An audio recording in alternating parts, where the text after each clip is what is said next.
Honourable Speaker, sir, I present the budget for the year 2022-23. At the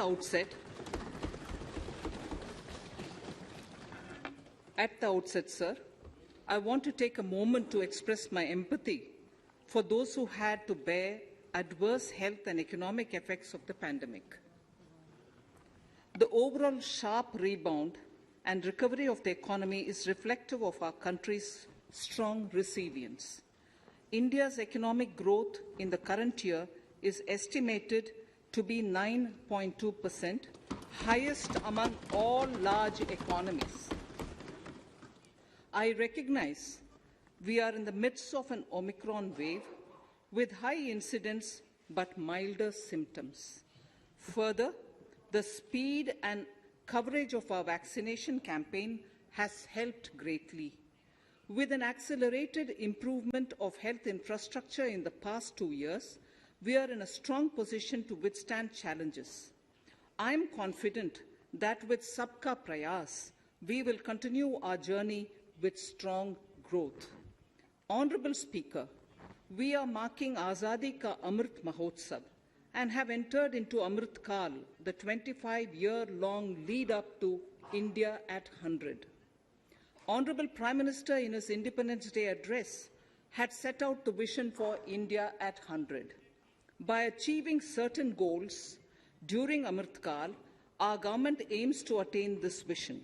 They are complementing the macroeconomic level growth focus with a microeconomic level all-inclusive welfare focus, promoting digital economy and fintech, technology-enabled development, energy transition and climate action, and relying on virtuous cycles starting from private investment with public capital investment, helping to crowd in private investment.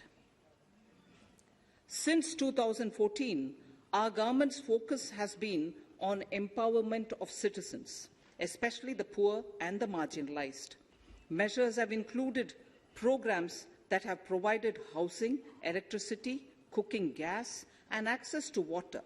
We also have programs for ensuring financial inclusion and direct benefit transfers.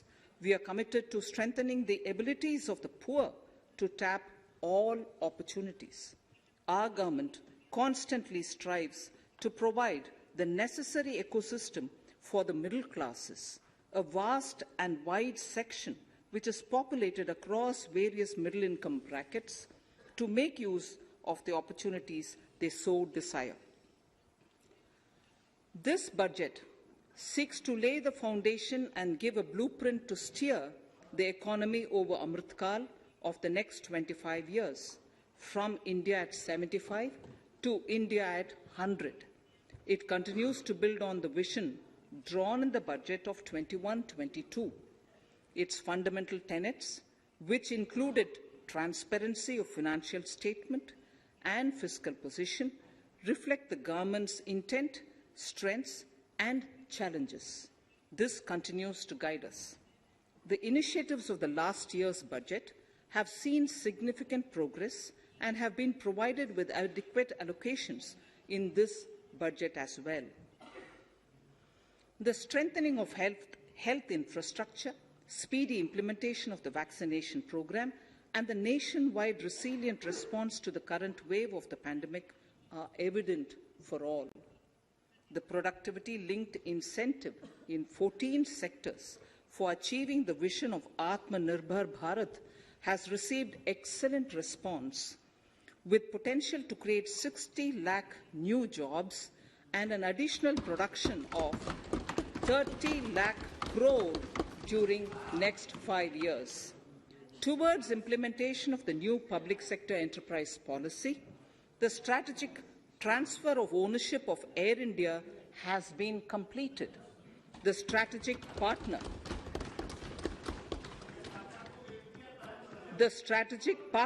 for Neelachal Ispat Nigam Limited has been selected. The public issue of the LIC is expected shortly. Others too are in the process for 2022-23. Please The no. National Bank आपको for पर्याप्त मौका, पर्याप्त अवसर मिलेगा। बेटे बेटे टिप्पणी मत कीजिए। the National Bank for Infrastructure Development and National Asset Reconstruction Company have commenced their activities. Honorable Speaker, sir, Budget 2021-22 had provided a sharp increase in provision for public investment or capital expenditure. Throughout the year, with the Honorable Prime Minister guiding the implementation, our economic recovery is continuing to benefit from the multiplier effect.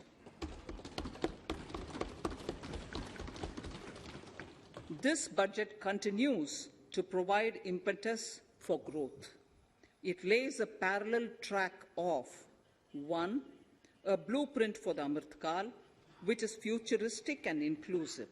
This will directly benefit our youth, women, farmers, the scheduled castes, and the scheduled tribes.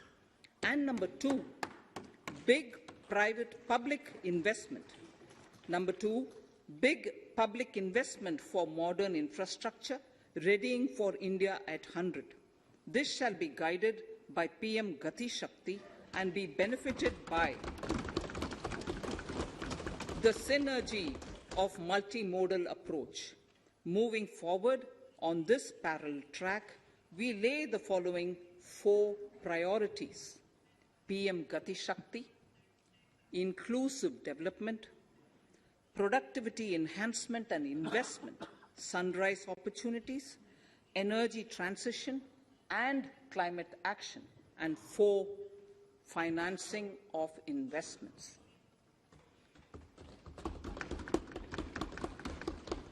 PM Gati Shakti. PM Gati Shakti is a transformative approach for economic growth and sustainable development. The approach is driven by 7 engines, namely roads, railways, airports, ports, mass transport, waterways, and logistics infrastructure. All 7 engines will pull forward the economy in unison. These engines are supported by the complementary roles of energy transmission, IT communication, bulk water and sewerage, and social infrastructure. Finally, the approach is powered by clean energy and Sabka Prayas. The efforts of the central government, the state governments, and the private sector together, leading to a huge job and entrepreneurial opportunities for all, especially the youth. PM Gati Shakti Master Plan, National Master Plan. The scope of PM Gati Shakti National Master Plan will encompass the 7 engines for economic transformation, seamless multimodal connectivity, and logistics efficiency. It will also include the infrastructure development by the state governments as per Gati Shakti Master Plan. The focus will be on planning, financing, including through innovative ways, use of technology, and speedier implementation. The projects pertaining to these 7 engines in the national infrastructure pipeline will be aligned with PM Gati Shakti framework. The touchstone of the master plan will be world-class modern infrastructure and logistics synergy among different modes of movement, both of people and goods, and location of projects. This will help raise the productivity and accelerate economic growth and development. Road transport. PM Gati Shakti Master Plan for expressways will be formulated in 22-23 to facilitate faster movement of people and goods. The National Highways network will be expanded by 25,000 kilometers in 2022-23. 20,000 crores of rupees will be mobilized through innovative ways of financing to complement the public resources. The data exchange among all mode operators will be brought on unified logistics interface platform designed for application programming interface. This will provide for efficient movement of goods through different modes, reducing logistics cost and time, assisting just-in-time inventory management, and in eliminating tedious documentation.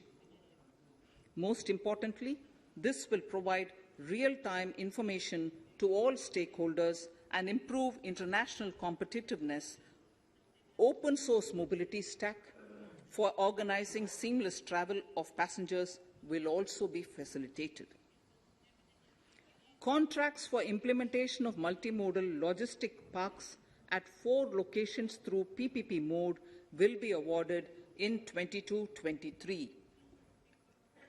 Railways will develop new products and efficient logistics services for small farmers and small and medium enterprises, besides taking the lead in integration of postal and railways network to provide seamless solutions for movement of parcels. One station, one product concept will be popularized to help local businesses and supply chains. As a part of Atmanirbhar Bharat, 2,000 kilometers of network will be brought under Kavach, the indigenous world-class technology for safety and capacity augmentation in 2022-23.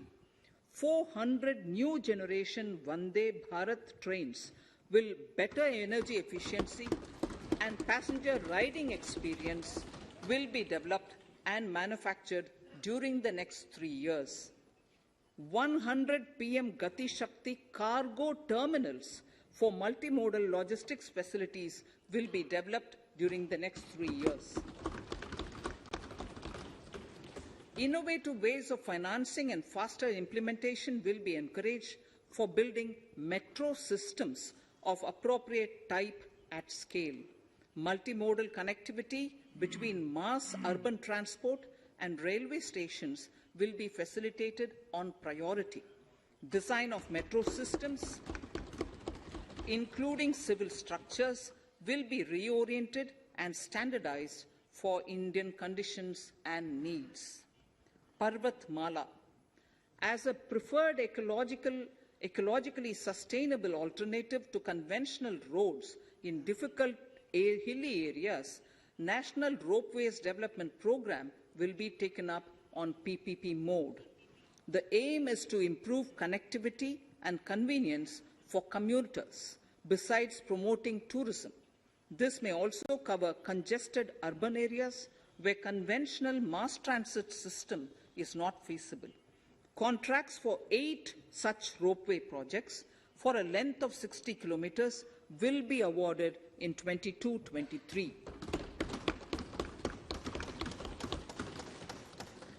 With technical support from the Capacity Building Commission, central ministries, state governments, and their infra agencies will have their skills upgraded. This will ramp up capacity in planning, design, financing, including innovative ways, and implementation management of the PM Gati Shakti infrastructure projects.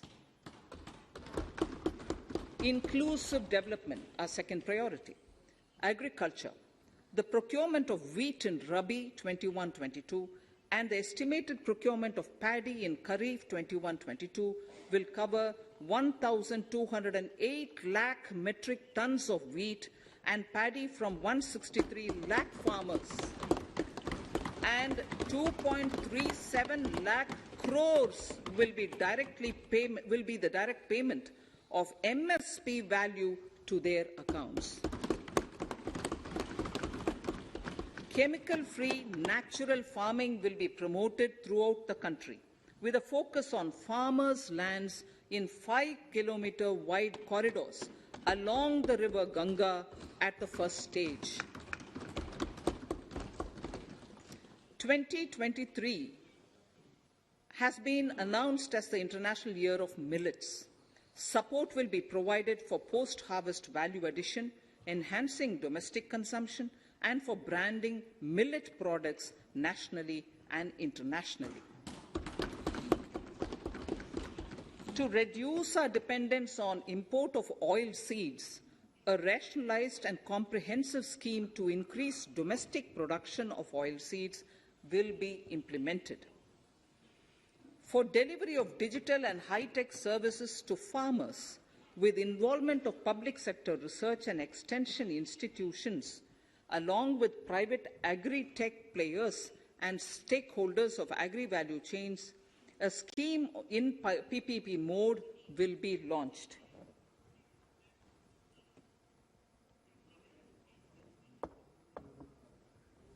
Use of Kisan drones will be promoted for crop assessment, digitization of land records, spraying of insecticides and nutrients. States will be encouraged to revise syllabi of agricultural universities to meet the needs of natural, zero budget and organic farming, modern day agriculture, value addition and management. A fund with blended capital raised under the co-investment model will be facilitated through the NABARD. This is to finance startups for agriculture and rural enterprise relevant for farm produce value chain. The activities of these startups will include, inter alia, support for FPOs, machinery for farmers on rental basis at farm level, and technology including IT-based support. The implementation of the Ken-Betwa link project at an estimated cost of 44,605 crores will be taken up. This is aimed at providing irrigation benefits to 9.0 lakh hectare of farmers' lands, drinking water supply to 62 lakh people, 103 megawatt of hydro, 27 megawatt of solar power, allocations of 4,300 crores of rupees in the RE 21-22 and 1,400 crores of rupees in 22-23 have been made for this project. Honorable Speaker, sir, draft DPRs for 5 river links, namely Daman-Ganga Pinjal, Par-Tapi Narmada, Godavari Krishna, Krishna Pennar, and Pennar Kaveri have been finalized. Once a consensus is reached among the beneficiary states, the Centre will provide support for their implementation. For farmers to adopt suitable varieties of fruits and vegetables and to use appropriate production and harvesting techniques, our government will provide a comprehensive package with participation of state governments. MSMEs, Udyam, eShram, NCS and ASEEM portals will be interlinked. Their scope will be widened. They will now perform as portals with live organic databases, providing G2C, B2C and B2B services. These services will relate to credit facilitation, skilling and recruitment with an aim to further formalize the economy and enhance entrepreneurial opportunities for all. Emergency Credit Line Guarantee Scheme has provided the much-needed additional credit to more than 130 lakh MSMEs. This has helped them mitigate the adverse impact of the pandemic. The hospitality and related services, especially those by micro and small enterprises, are yet to regain their pre-pandemic level of business. Considering these aspects, the ECLGS will be extended up to March 2023, and its guarantee cover will be expanded by 50,000 crores of rupees to total cover of 5 lakh crores.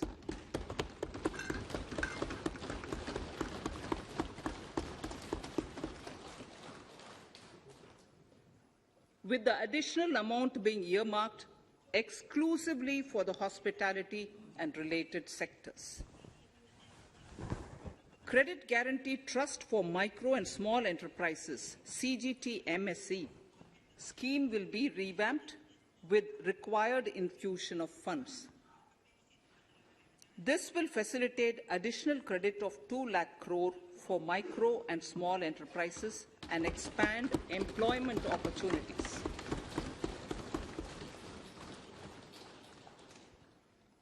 Raising and accelerating MSME performance ramp program with outlay of 6,000 crore over 5 years will be rolled out.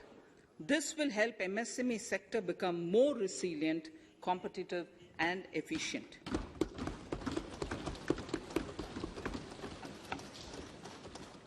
Skilling programs and partnership with the industry will be reoriented to promote continuous skilling avenues, sustainability and employability.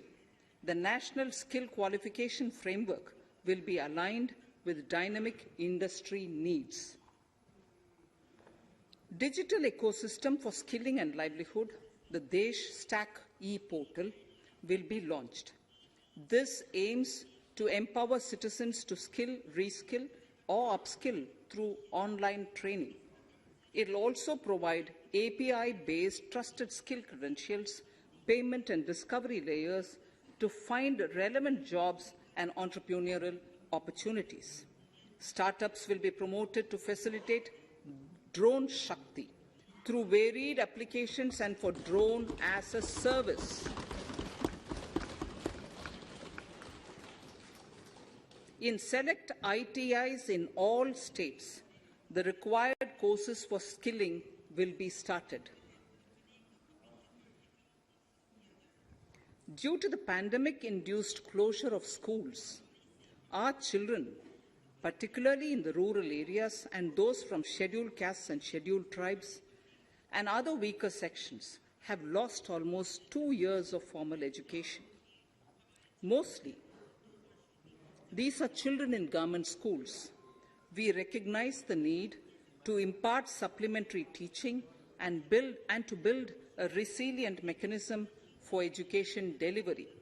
For this purpose, One Class, One TV channel program of PM eVidya will be expanded from 12 to 200 TV channels. This will enable all states to provide supplementary education in regional languages for classes 1 to 12.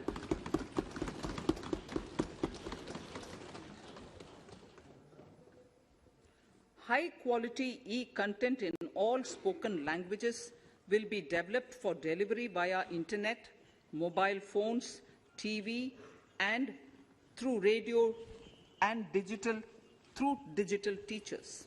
A competitive mechanism for development of quality e-content by the teachers will be set up to empower and equip them with digital tools of teaching and facilitate better learning outcomes. A digital university will be established to provide access to students across the country for world-class quality universal education with personalized learning experience at their doorsteps. This will be made available in different Indian languages and ICT formats. The university will be built on a networked hub and spoke model, with the hub building cutting-edge ICT expertise. The best public universities and institutions in the country will collaborate as a network of hub and spoke. An open platform for the national digital health ecosystem will be rolled out. It will consist of digital registries of health providers and health facilities, unique health identity, consent framework, and universal access to health facilities. The pandemic has accentuated mental health problems in people of all ages. To better the access to quality mental health counseling and care services, a national tele-mental health program will be launched. This will include a network of 23 tele-mental health centers of excellence, with NIMHANS being the nodal center and International Institute of Information Technology, Bangalore, IIT Bangalore, providing technology support. Recognizing the importance of Nari Shakti as the harbinger of our bright future and for women-led development, during the Amrit Kal, our government has comprehensively revamped the schemes of the Ministry of Women and Child Development. Accordingly, 3 schemes, namely Mission Shakti, Mission Vatsalya, Saksham Anganwadi and Poshan 2.0 were launched recently to provide integrated benefits to women and children. Saksham Anganwadis are a new generation Anganwadis that have better infrastructure and audio-visual aids, powered by clean energy and providing improved environment for early childhood development. 2 lakh Anganwadis will be upgraded under this scheme. Current coverage of Har Ghar Nal Se Jal is 8.7 crores. Of this, 5.5 crore households were provided tap water in last 2 years itself. Allocation of 60,000 crores of rupees has been made with an aim to cover 3.8 crore households in 2022 and 23. In 22-23, 80 lakh houses will be completed for the identified eligible beneficiaries of the PM Awas Yojana, both rural and urban. 48,000 crores is allotted for this purpose. The central government will work with the state governments for reduction of time required for all land and construction-related approvals, for promoting affordable housing for middle class and for the economically weaker sections in urban areas. We shall also work with the financial sector, regulators, to expand access to capital along with reduction in cost of intermediaries. A new scheme, Prime Minister's Development Initiative for the Northeast, will be implemented through the Northeastern Council. It will fund infrastructure in the spirit of PM Gati Shakti and social development projects based on felt needs of the Northeast. This will enable livelihood activities for youth and women, filling the gaps in various sectors. It will not be a substitute for existing central or state schemes. While the central ministries may also post their candidate projects, priority will be given to those posted by the states. An initial allocation of 1,500 crores of rupees will be made, and the initial list of projects is given in Annexure 1 of my speech. Our vision to improve the quality of life of citizens in the most backward districts of the country through Aspirational Districts program has been translated into reality in a very short span of time. 95% of those 112 districts have made significant progress in key sectors such as health, nutrition, financial inclusion, and basic infrastructure. They have surpassed even some of the state average values.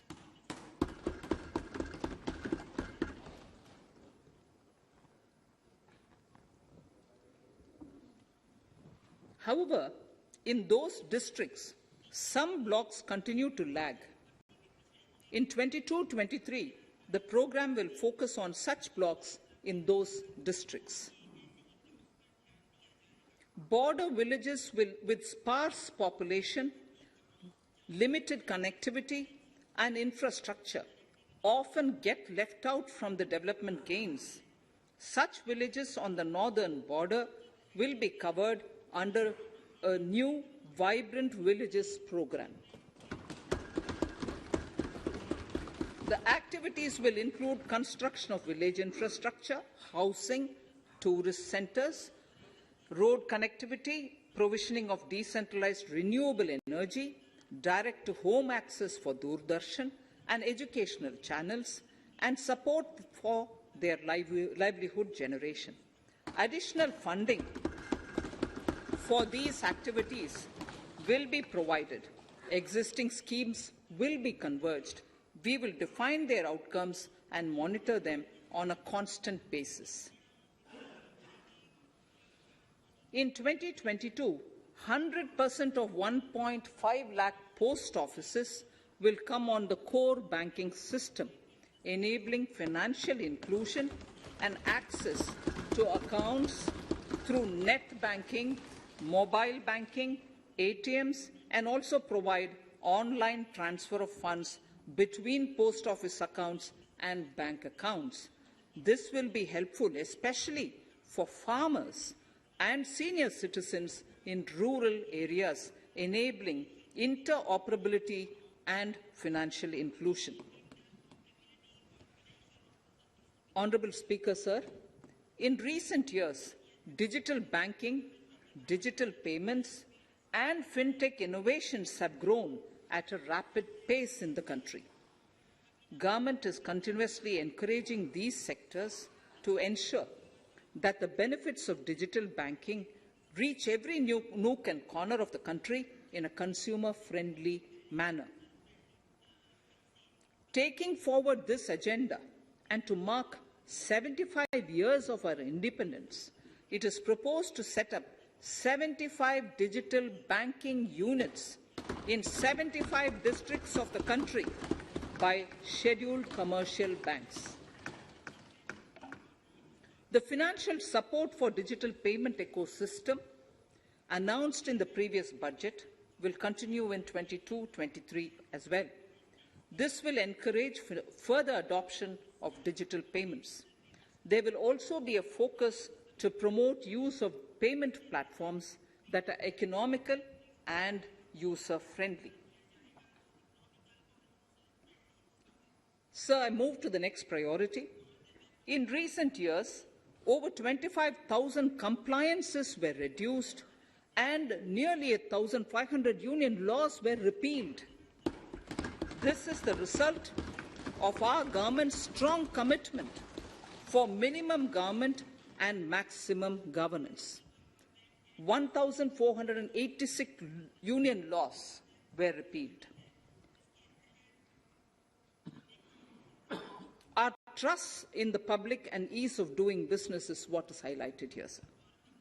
For the Amrit Kal, the next phase of ease of doing business 2.0 and ease of living will be launched. In our endeavour to improve productive efficiency of capital and human resources, we will follow the idea of trust-based governance. The new phase will be guided by an active involvement of the states, digitization of manual processes and interventions, integration of the central and state-level systems through IT bridges, a single-point access for all citizen-centric services, and standardization and removal of overlapping compliances. Crowdsourcing of suggestions and ground-level assessment of the impact with active involvement of citizens and businesses will be encouraged.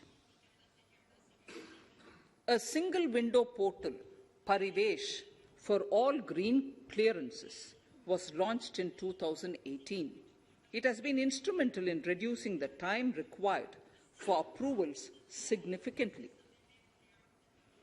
The scope of this portal will be expanded to provide information to the applicants based on location of units. Information about specific approvals will be provided. It will enable application for all 4 approvals through a single form and tracking of the process through Centralized Processing Center Green, CPC Green. E-passports. The issuance of e-passports using embedded chip and futuristic technology will be rolled out in 22-23 to enhance the convenience for the citizens in their overseas travel. By the time of India at 100, nearly half our population is likely to be living in urban areas. To prepare for this, orderly urban development is of critical importance. This will help realize the country's economic potential, including livelihood opportunities for the demographic dividend. For this, on the one hand, we need to nurture the megacities and their hinterlands to become current centers of economic growth. On the other, we need to facilitate Tier 2 and Tier 3 cities to take on the mantle in the future. This would require us to reimagine our cities into centers of sustainable living with opportunities for all, including women and our youth. For this to happen, urban planning cannot continue with a business-as-usual approach. We plan to steer a paradigm change. A high-level committee of reputed urban planners, urban economists, and institutions will be formed to make recommendations on urban sector policies, capacity building, planning, implementation, and governance. For urban capacity building, support will be provided to the states. Modernization of building bylaws, town planning schemes, transit-oriented development will be implemented. This will facilitate reforms for people to live and work closer to the mass transit systems. The central government's financial support for mass transit projects and Amrit scheme will be leveraged for formulation of action plans and their implementation for facilitating the TOD and TPS by the states. For developing India-specific knowledge in urban planning and design, and to deliver certified training in these areas, up to 5 existing academic institutions in different regions will be designated as centers of excellence. These centers will be provided endowment fund of 250 crore each. In addition, the AICTE will take the lead to improve syllabi, quality and access of urban planning courses in other institutions. We will promote a shift to use of public transport in urban areas. This will be complemented by clean tech and governance solutions, special mobility zones with zero fossil fuel policy and EV vehicles. Battery swapping policy. Considering the constraint of space in urban areas, for setting up charging stations at scale, a battery swapping policy will be brought out and interoperability standards will be formulated.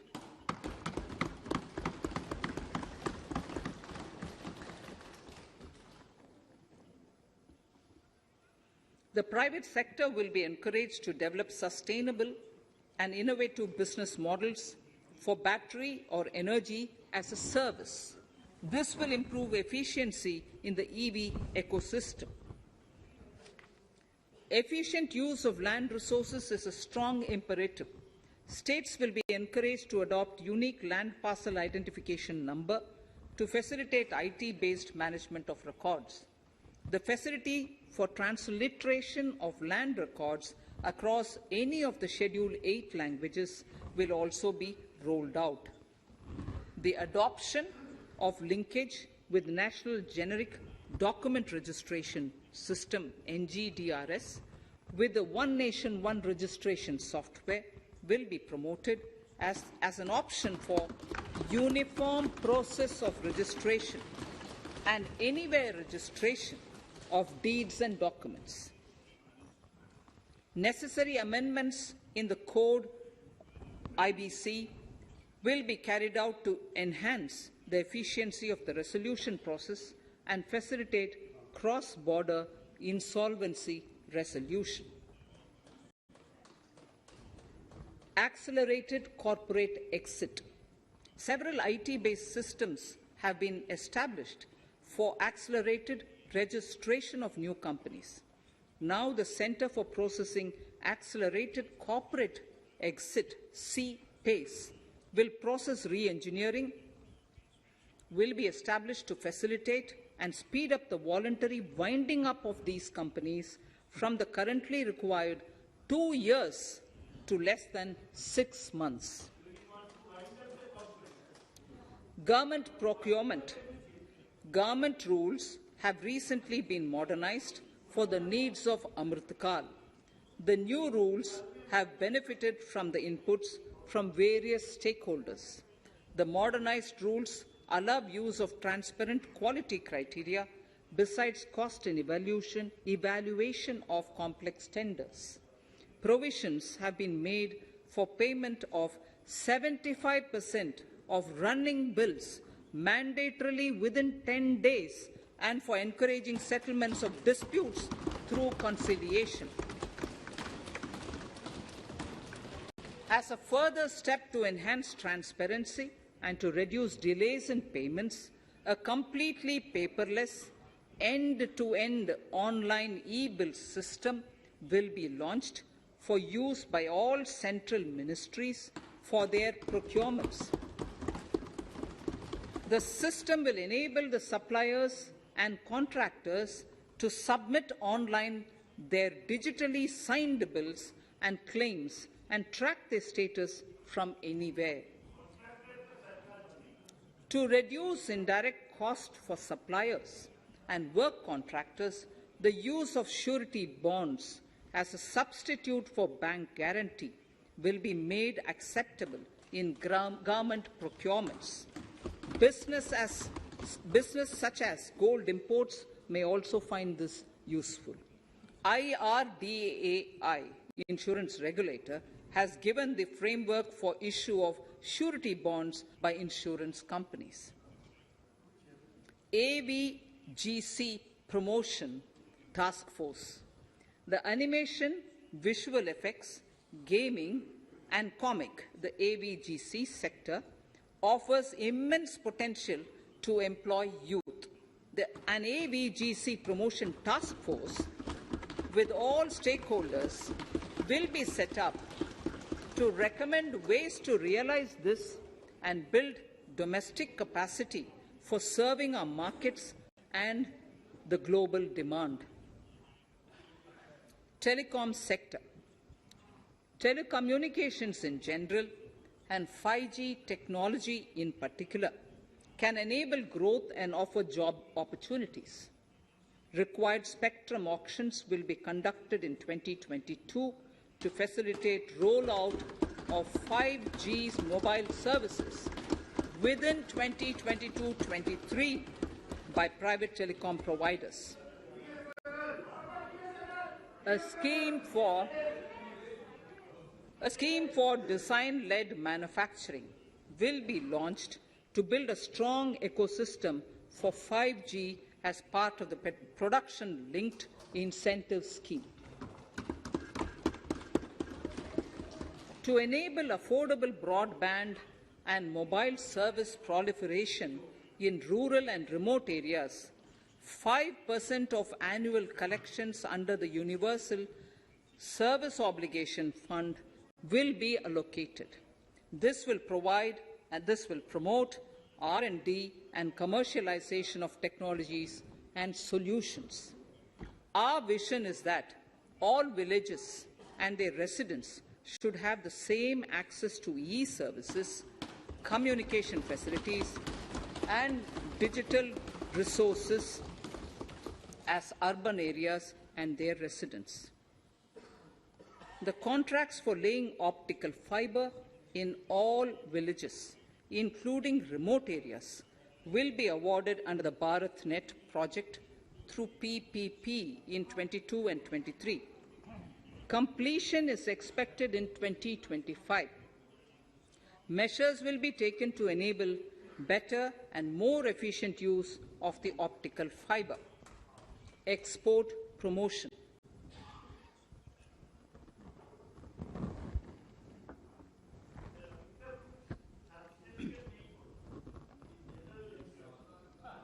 The Special Economic Zones Act will be replaced with a new legislation that will enable the states to become partners in development of enterprise and service hubs.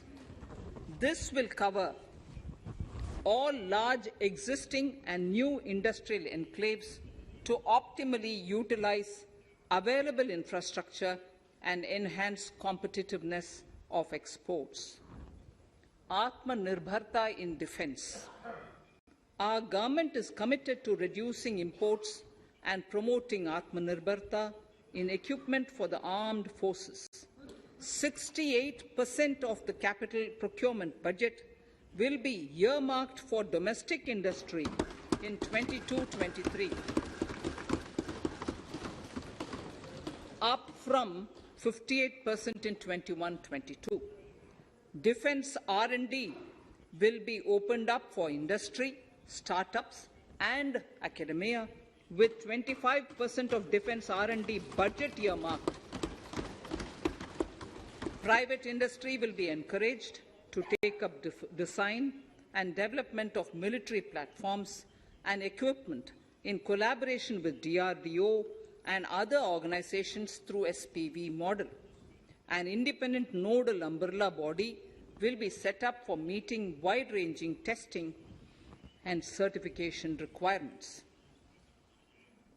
Artificial intelligence, geospatial systems and drones, semiconductor and its ecosystem, space economy, genomics and pharmaceuticals, green energy and clean mobility systems have immense potential to assist sustainable development at scale and modernize the country. They provide employment opportunities for our youth and make Indian industry more efficient and competitive. Supportive policies, light touch regulations, facilitative actions to build domestic capacities and promotion of research and development will guide the government's approach. For R&D in the sunrise opportunities, in addition to efforts of collaboration among academia, industry and public institutions, government contribution will be provided. Energy transition and climate change. The risks of climate change are the strongest negative externalities that affect India and other countries. As Honourable Prime Minister said at the COP26 summit in Glasgow last November, and I quote, "What is needed today is mindful and deliberate utilization instead of mindless, destructive consumption," unquote. The low-carbon development strategy, as enunciated in the Panchamrit that he announced is an important reflection of our government's strong commitment towards sustainable development. The strategy opens up huge employment opportunities and will take the country on a sustainable development path. This budget proposes several near-term and long-term actions accordingly. Solar power. To facilitate domestic manufacturing for the ambitious goal of 280 gigawatts of installed solar capacity by 2030, an additional allocation of 19,500 crores for PLI, production-linked incentive, for manufacturing of high-efficiency modules with priority to fully integrate manufacturing units from polysilicon to solar PV modules will be made. Honourable Speaker, sir, the circular economy transition is expected to help in productivity enhancement as well as creating large opportunities for new businesses and jobs. The action plans for 10 sectors such as electronic waste, end-of-life vehicles, used oil waste, toxic and hazardous industrial waste are already ready. The focus will now be on addressing important cross-cutting issues of infrastructure, reverse logistics, technology upgradation, and integration with informal sector. This will be supported by active public policies covering regulations, extended producers' responsibilities framework and innovation facilities. 5 to 7% biomass pellets will be co-fired in thermal power plants, resulting in carbon dioxide savings of 38 MMT annually. This will also provide extra income to farmers and job opportunities to locals and help avoid stubble burning in agricultural fields. Saving energy is an important aspect of the energy management. Hence, energy efficiency and savings measures will be promoted. This will be done in large commercial buildings through the energy service company business model. It will facilitate capacity building and awareness for energy audits, performance contracts, and common measurement of and verification protocol. 4 pilot projects for coal gasification and conversion of coal into chemicals required for the industry will be set up to evolve technical and financial viability. The policies and required legislative changes to promote agroforestry and private forestry will be brought in. In addition, financial support will be provided to farmers belonging to scheduled castes and scheduled tribes who want to take up agroforestry. Honourable Speaker, I now move to the 4th priority, financing of investments. Capital investment holds the key to speedy and sustainable economic revival and consolidation through its multiplier effect. Capital investment also helps in creating employment opportunities, induced enhanced demand for manufactured input from large industries and MSMEs, services from professionals, and help farmers through better agri-infrastructure. The economy has shown strong resilience to come out of the effects of the pandemic with high growth. However, we need to sustain that level to make up for the setback of 2020-2021. As outlined in para 5 earlier, the virtuous cycle of investment requires public investment to crowd in private investment. At this stage, private investments seem to require that support to rise to their potential and to the needs of the economy. Public investment must continue to take the lead and prime the private investment and demand in 2022-23. Considering the above imperative, the outlay for capital expenditure in the Union budget is once again being stepped up sharply by 35.4% from 5.54 lakh crore in the current year to 7.50 lakh crores in 22-23. This has increased to more than 2.2 times the expenditure of 2019-20. This outlay in 22-23 will be 2.9% of the GDP. Effective capital expenditure, with this investment taken together with the provision made for creation of capital assets through grants and aid to states, the effective capital expenditure of the central government is estimated at 10.68 lakh crores in 22-23, which will be about 4.1% of the GDP. Green bonds. As a part of the government's overall market borrowings in 22-23, sovereign green bonds will be issued for mobilizing resources for green infrastructure.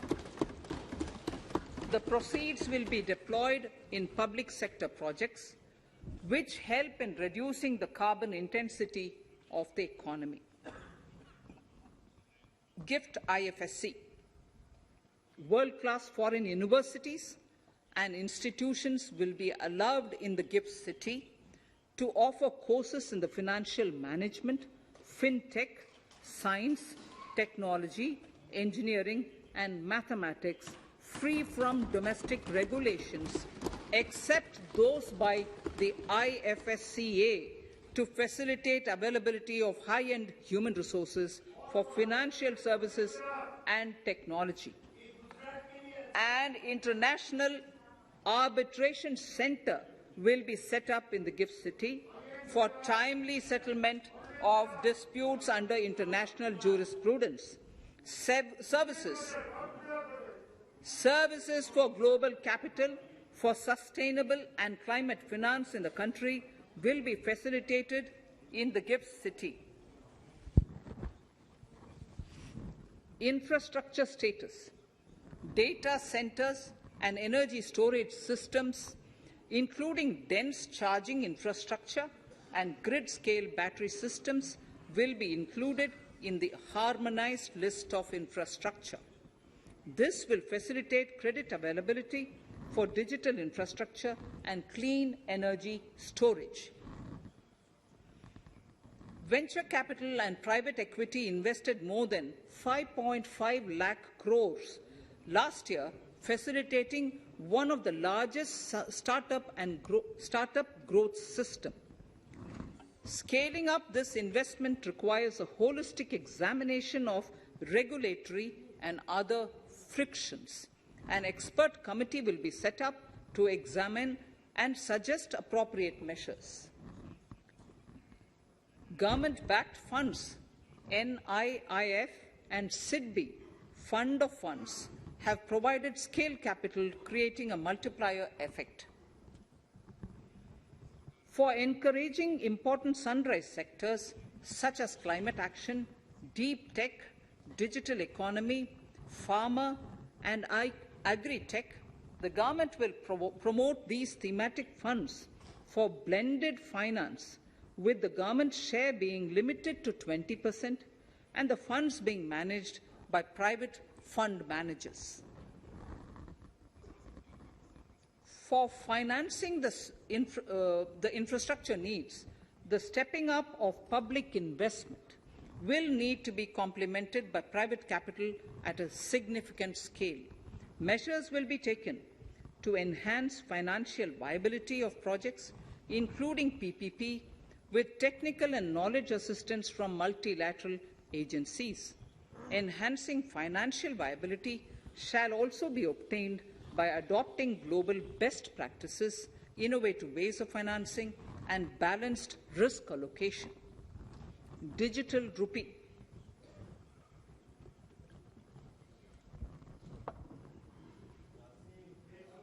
Introduction of a central bank digital currency will give a big boost to digital economy. Digital currency will also lead to a more efficient and cheaper currency management system. It is therefore proposed to introduce digital rupee using blockchain and other technologies to be issued by the Reserve Bank of India starting 2022 and 23. Financial assistance to states for capital investment. Reflecting the true spirit of cooperative federalism, the central government is committed to bolstering the hands of the states in enhancing their capital investment towards creating productive assets and generating remunerative employment. The scheme for financial assistance to states for capital investment has been extremely well received by the states. In deference to the requests received during my meeting with the chief ministers and state finance ministers, the outlay for this scheme is being enhanced from 10,000 crores in the budget estimates to 15,000 crores in the revised estimates for the current year.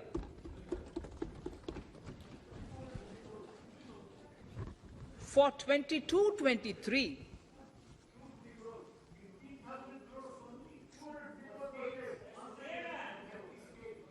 I'll repeat that sentence for the benefit of many of our honourable members. In deference to the requests received during my meeting with chief ministers and state finance ministers, the outlay for this scheme is being enhanced from 10,000 crores in the BE to 15,000 crores, 15,000 crores in the RE of the current year. For 22-23, the allocation is 1 lakh crores to assist the states in catalyzing the overall investments in the economy. These 50-year interest-free loans are over and above the normal borrowings allowed to the states,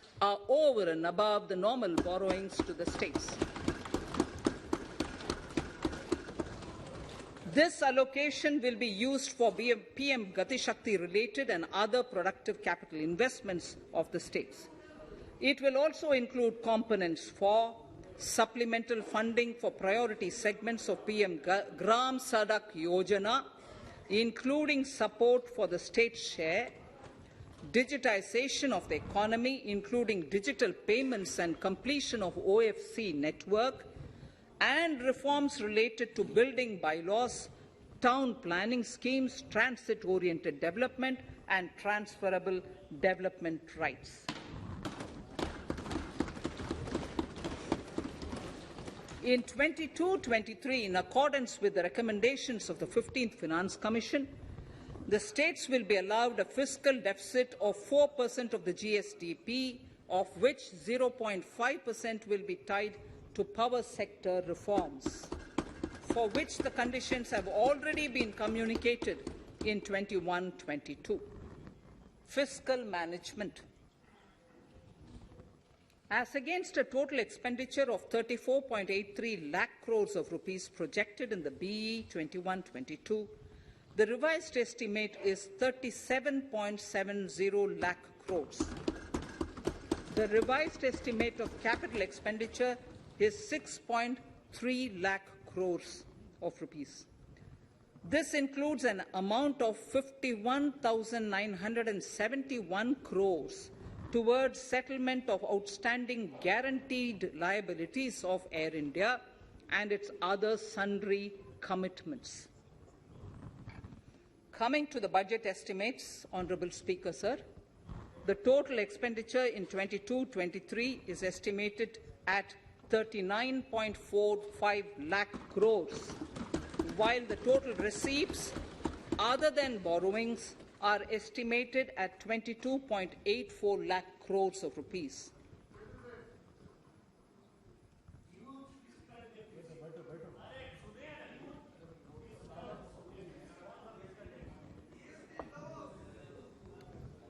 The revised fiscal deficit, Honourable Speaker, in the current year is estimated at 6.9% of the GDP, as against 6.8% projected in the budget estimates.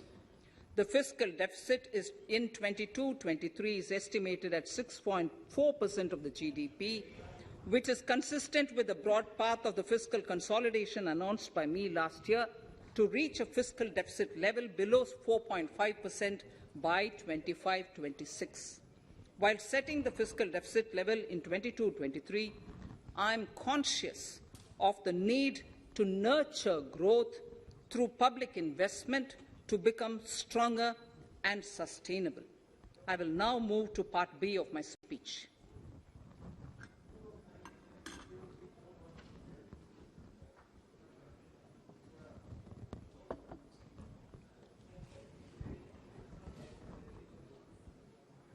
Direct tax. Honourable Speaker, sir, I take this opportunity to thank all the taxpayers of our country who have contributed immensely and strengthened the hands of the government in helping their fellow citizens in this hour of need. So I have brought in a little verse from the Mahabharata. I won't spend more time reading because I would like the speech to get enough time. However, the substance of it is the king must make arrangements for Yoga Kshema which is the welfare of the populace, by way of abandoning any laxity and by governing the state in line with Dharma, along with collecting taxes which are in consonance with Dharma. This is Mahabharata Shanti Parva Adhyaya, Shloka 11 from 72. Drawing wisdom from our ancient texts, we continue on the path to progress. The proposals in this budget, while continuing with our declared policy of stable and predictable tax regime, intend to bring more reforms that will take ahead our vision to establish a trustworthy tax regime. This will further simplify the tax system, promote voluntary compliance by taxpayers, and reduce litigation. Introducing new updated return. India is growing at an accelerated pace and people are undertaking multiple financial transactions. The Income Tax Department has established a robust framework of reporting of taxpayers' transactions. In this context, some taxpayers may realize that they have committed omissions or mistakes in correctly estimating their income for tax payment. To provide an opportunity to correct such errors, I am proposing a new provision permitting taxpayers to file an updated return on payment of additional tax. This updated return can be filed within 2 years from the end of the relevant assessment year.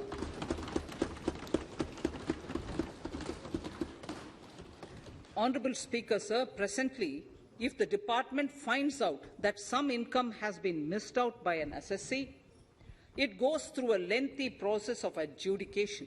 Instead, with this proposal now, there will be a trust repost in the taxpayers that will enable the assessee herself to declare the income that she may have missed out earlier while filing her return.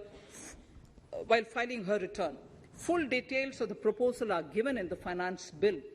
It is an affirmative step in the direction of voluntary compliance.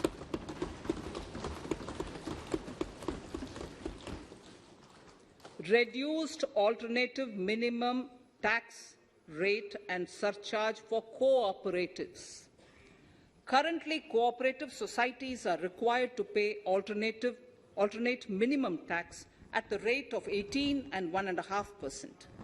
However, companies pay the same rate,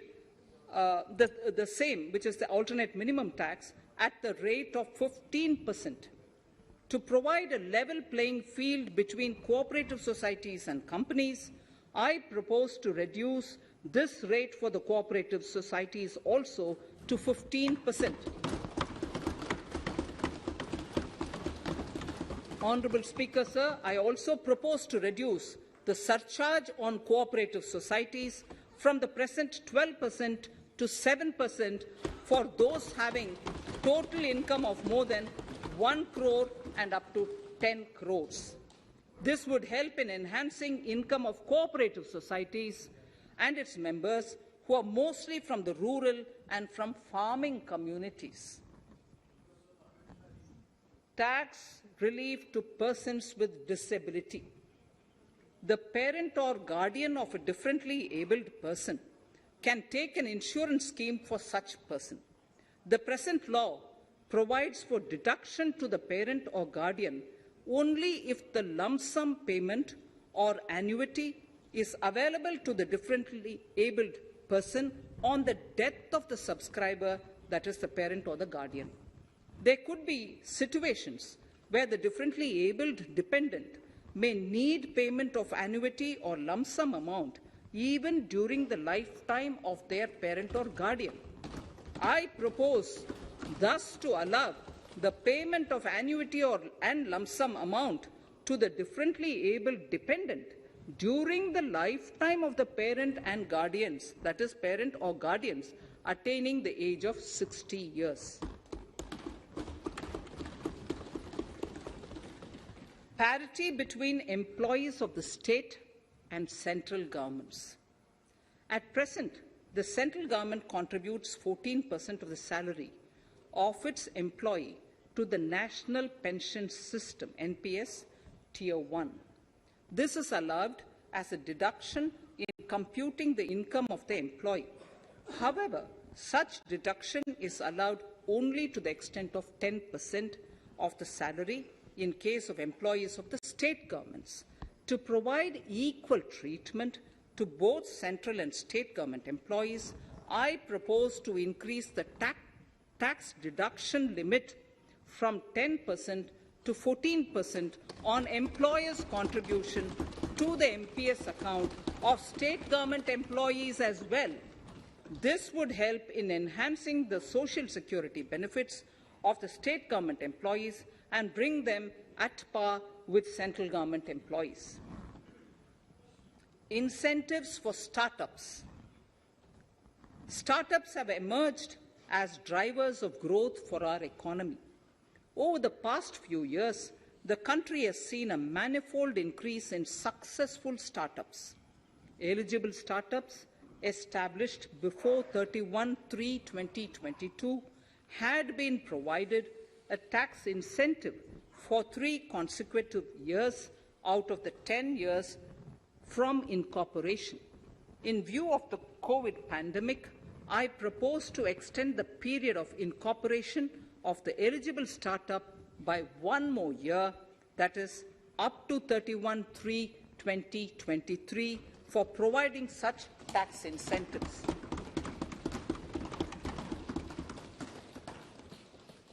Incentives for newly incorporated manufacturing entities under concessional tax regime. In an effort to establish a global competitive business environment for certain domestic companies, a concessional tax regime of 15% was introduced by our government for newly incorporated domestic manufacturing companies. I propose to extend the last date for commencement of manufacturing or production under Section 115B(ab) by 1 more year, that is, from 31st March 2023 to 31st March 2024.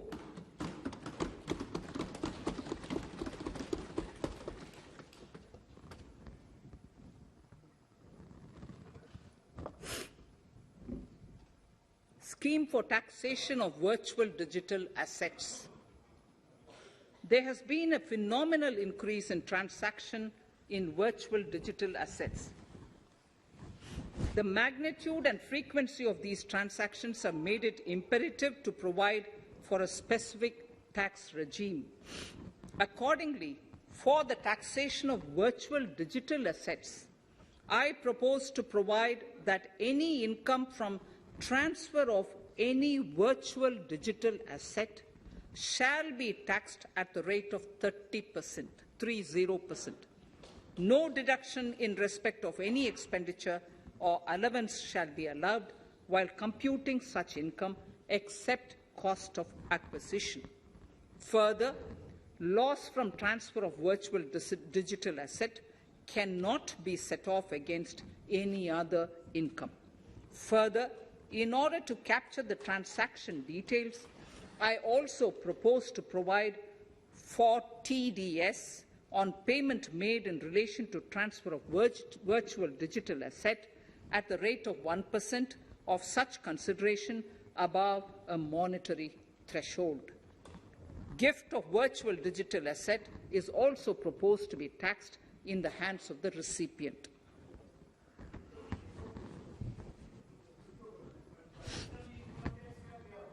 Litigation management to avoid repetitive appeals by the department.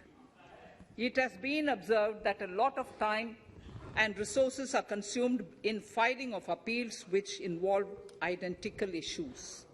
Taking forward our policy of sound litigation management, I propose to provide that if a question of law in the case of an assessee is identical to a question of law which is pending in the appeal before a jurisdictional High Court or Supreme Court, in any case, the filing of further appeal in the case of this assessee by the department shall be deferred till such a question of law is decided by the jurisdictional High Court or the Supreme Court. This will greatly help in reducing the repeated litigation between taxpayer and the department. Taking forward our efforts to further promote the IFSC, I hereby propose to provide that income of a non-resident from offshore derivative instruments or over-the-counter derivatives issued by an offshore banking unit, income from royalty and interest on account of lease of ship, and income received from portfolio management services in IFSC shall be exempt from tax subject to specified conditions. Rationalization of surcharge. In the globalized business world, there are several work contracts whose terms and conditions mandatorily require formation of a consortium. The members in the consortium are generally companies. In such cases, the income of these AOPs has to suffer a graded surcharge up to 37%, which is a lot more than surcharge on the individual companies. Accordingly, I propose to cap the surcharge of these AOPs at 15%, 15%. Further, the long-term capital gains on listed equity shares, units, etc., are liable to maximum surcharge of 15%, while other long-term capital gains are subjected to a graded surcharge, which goes up to 37%. I propose to cap the surcharge on long-term capital gains arising on transfer of any type of assets at 15%. This step will give a boost to startup community, and along with my proposal on the extended tax benefits to manufacturing companies and startups, reaffirms our commitment to Atmanirbhar Bharat. Clarification in relation to health and education cess as business expenditure. The income tax is not an allowable expenditure for computation of business income. This includes tax as well as surcharges. The health and education cess is imposed as an additional surcharge on the taxpayer for funding specific government welfare programs. However, some courts have allowed health and education cess as business expenditure, which is against the legislative intent. To reiterate the legislative intent, I propose to clarify that any surcharge or cess on income and profits is not allowable as business expenditure. Deterrence against tax evasion. Honourable Speaker, sir, presently there is ambiguity regarding set-off of brought forward loss against undisclosed income detected in search operations. It has been observed that in many cases where undisclosed income or suppression of sales, etc., is detected, payment of tax is avoided by setting off of losses. In order to bring certainty and to increase deterrence among tax evaders, I propose to provide that no set-off of any loss shall be allowed against undisclosed income detected during search and survey operations.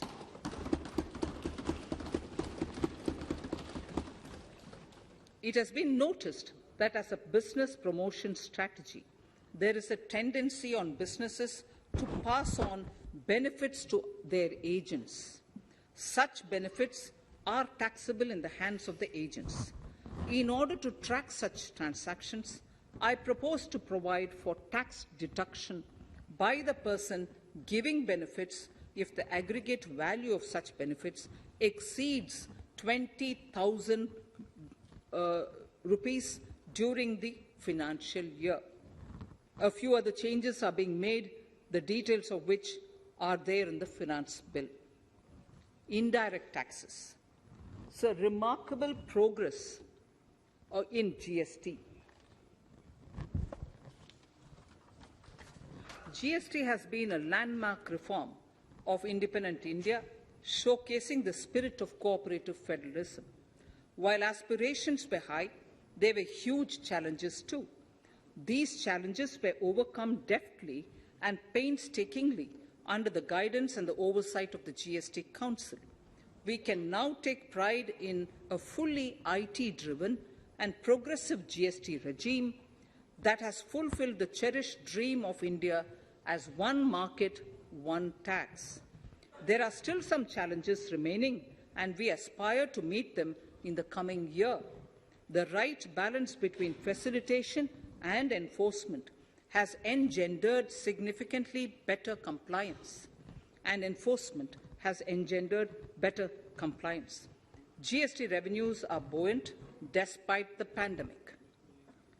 I would bring in something which I've got to know this morning, not part of my speech, but worth putting in here for the knowledge of the Honourable House. I would like to bring to the notice of this House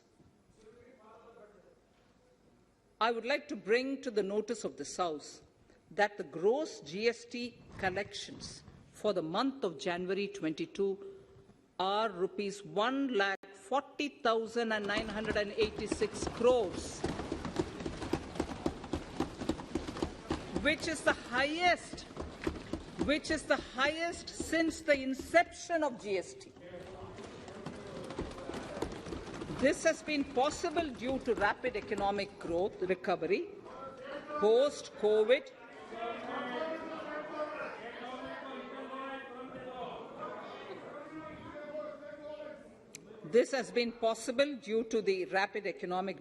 recovery post-COVID, as well as various policy and administration undertaken by central and state tax administrations. Taxpayers deserve applause for this growth. Not only did they adapt to the changes, but enthusiastically contributed to the cost of paying taxes. Special economic zones. In Part A of my speech, I have referred to the proposed reforms in SEZs. Alongside, we will also undertake reforms in customs administration of SEZs, and it shall henceforth be fully IT-driven and function on the Customs National Portal with a focus on higher facilitation and with only risk-based checks. This will ease doing business by SEZ units considerably. This reform shall be implemented by 30th September 2022. Customs reforms and duty rate changes. Customs administration has reinvented itself over the years through liberalized procedures and infusion of technology. Faceless customs has been fully established. During COVID-19 pandemic, customs formation have done exceptional frontline work against all odds, displaying agility and purpose. Customs reforms have played a very vital role in domestic capacity creation, providing level playing field to our MSMEs, easing the raw material supply side constraints, enhancing ease of doing business, and being an enabler to other policy initiatives such as PLI and phased manufacturing plans. My proposal on customs side are aligned to these objectives. Project imports and capital goods. National Capital Goods Policy 2016 aims at doubling the production of capital goods by 2025. This would create an employment opportunities and result in increased economic activity. However, several duty exemptions, even extending to over 3 decades, in some cases have been granted to capital goods for various sectors like power, fertilizer, textiles, leather footwear, food processing, and fertilizers. These exemptions have hindered the growth of the domestic capital goods sector. Similarly, project import duty concessions have also deprived the local producers of a level playing field in areas like coal mining projects, power generation, transmission or distribution projects, railway and metro projects. Our experience suggests that reasonable tariffs are conducive to the growth of domestic industry and make in India without significantly impacting the cost of essential imports. Accordingly, Honourable Speaker, Sir, it is proposed to phase out the concessional rates in capital goods and project imports gradually and apply a moderate tariff of 7.5%. Certain exemptions for advanced machineries that are not manufactured within the country shall continue. A few exemptions are being introduced on inputs like specialized castings, ball screw, and linear motion guide to encourage domestic manufacturing of capital goods. In the last two budgets, we have rationalized several customs exemptions. We have once again carried out an extensive consultation, including by crowdsourcing. As a result of these consultations, more than 350 exemption entries are proposed to be gradually phased out. These include exemptions on certain agricultural produce,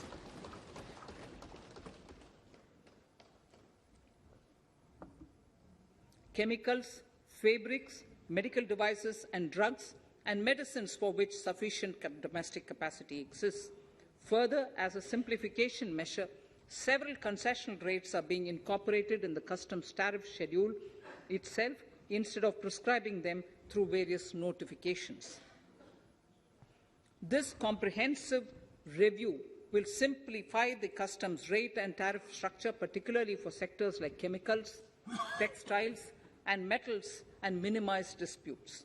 Removal of exemption on items which are or can be manufactured in India and providing concessional duties on raw material that go into manufacturing of intermediate products will go many a step forward in achieving our objective of Make in India and Atmanirbhar Bharat. I shall now take up specific sector-specific proposals. Electronics. Electronic manufacturing has been growing rapidly. Customs duty rates are being calibrated to provide a graded rate structure to facilitate domestic manufacturing of wearable devices, hearable devices, and electronic smart meters. Duty concessions are being given to parts of transformer of mobile phone chargers and camera lens of mobile camera module and certain other such items. This will enable domestic manufacturing of high-growth electronic items. Gems and jewellery. To give a boost to the gems and jewellery sector, customs duty on cut and polished diamonds and gemstones is being reduced to 5%. Simply sawn diamond would attract nil customs duty. To facilitate export of jewellery through e-commerce, a simplified regulatory framework shall be implemented by June this year. To disincentivize import of undervalued imitation jewellery, the customs duty on imitation jewellery is being prescribed in a manner that a duty of at least 400 rupees per kg is paid on its import. Chemicals. Customs duty on certain critical chemicals, namely methanol, acetic acid, and heavy feedstocks for petroleum refining, are being reduced, while duty is being raised on sodium cyanide, for which adequate capacity in the domestic arena exists. These changes will help in enhancing domestic value addition. MSMEs. Duty on umbrellas is being raised to 20%. Exemption to parts of umbrellas is being withdrawn. Exemption is also being rationalized on implements and tools for agricultural sector which are manufactured in India. Customs duty exemption given to steel scrap last year is being extended for another year to provide relief to MSME secondary steel producers. Certain anti-dumping and CVD on stainless steel and coated steel flat products, bars of alloy steel and high-speed steel are being revoked in larger public interest considering prevailing high prices of metals. To incentivize exports, exemptions are being provided on items such as embellishment, trimmings, fasteners, buttons, zipper, lining material, specified leather, furniture fittings, and packaging boxes that may be needed by bona fide exporters of handicrafts, textiles, leather garments, leather footwear, and other goods. Honourable Speaker, sir, duty is being reduced on certain inputs required for shrimp aquaculture so as to promote its exports. Tariff measure to encourage blending of fuel. Blending of fuel is a priority for this government. To encourage the efforts for blending of fuel, unblended fuel shall attract an additional differential excise duty of rupees 2 per litre from first day of October 22.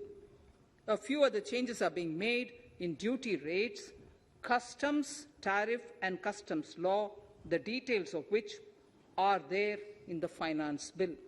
Mr. Speaker, sir, with these words, I commend the budget to this august House. Thank you. Item number 2, Srimati Nirmala Sitharaman ji.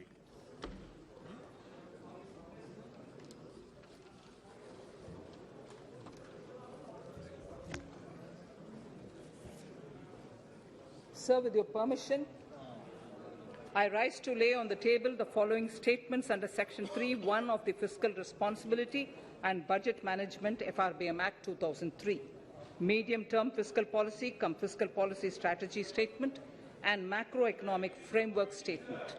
Item number 3, Vitt Videk 2020, Nirmala Sitharaman ji. Sir, item number 3, Finance Bill. Sir, with your permission, I rise to move for leave to introduce the Finance Bill 2022. प्रश्न ये कि वित्त विधेयक को पुनर्स्थापित करने की अनुमति प्रदान की जाए। जो सदस्य इसके पक्ष में हाँ कहें, जो सदस्य विरोध में ना कहें, मेरे विचार में निर्णय हाँ वालों के पक्ष में, हाँ वालों के पक्ष में माननीय मंत्री जी वित्त विधेयक को पुनर्स्थापित करें। Sir, I introduce the bill. सभा की कार्रवाई कल बुधवार दिनांक 2 फरवरी 2022 को 4:30 बजे तक के लिए स्थगित की जाती है।